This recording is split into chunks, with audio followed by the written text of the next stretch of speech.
தோசை, கார சட்னி எப்படி ஒரு பெர்ஃபெக்ட் காம்போவோ, அதே மாதிரி இந்த தக்காளி தோசையும் செம்ம பெர்ஃபெக்ட் காம்போவா இருந்துச்சு வித் கோகனட் சட்னி.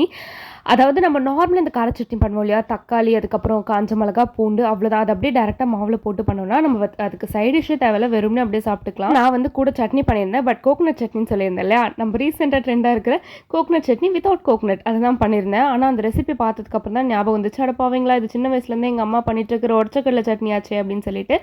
அது கூடயே வந்து இந்த தோசை பெர்ஃபெக்ட் காம்பினேஷனா இருந்துச்சு. அதுக்கப்புறம் இப்பலாம் ரீசென்ட் டேஸா ஓலா, ஊபர்ல ஏதாச்சும் ஆட்டோவோ, கேபோ புக் பண்ணோம் அப்படின்னா, ஃபர்ஸ்ட்டு வந்து எவ்வளோ காட்டுது அப்படின்ட்டு கேட்பாங்க. அதுக்கப்புறம் அதுக்கும் அவங்க கேட்குற அமௌண்ட்டுக்கும் சம்மந்தமே இல்லாத மாரி டபுள் த அமௌண்ட் கேட்பாங்க. கேட்டா நீங்க வேணா நம்ம யாத்திரை இல்ல ரேபிடோல புக் பண்ணுங்க வரோம் அப்படின்றாங்க. ஆஸ் அ கஸ்டமரா நம்ம என்ன பண்ணுவோம்? எங்க ரேட் கம்மியா இருக்கோ அங்க தான் வந்துட்டு புக் பண்ணுவோம். கேட்ட டிரைவர்ஸ் என்ன சொல்றாங்க? ஆப்ல தப்பா காட்டுதுன்னு சொல்றாங்க. ஸோ இது நம்ம மேல தப்பா? இல்ல டிரைவர்ஸ் மேல தப்பா? இல்ல ஆப் மேல தப்பான்னு தெரியல.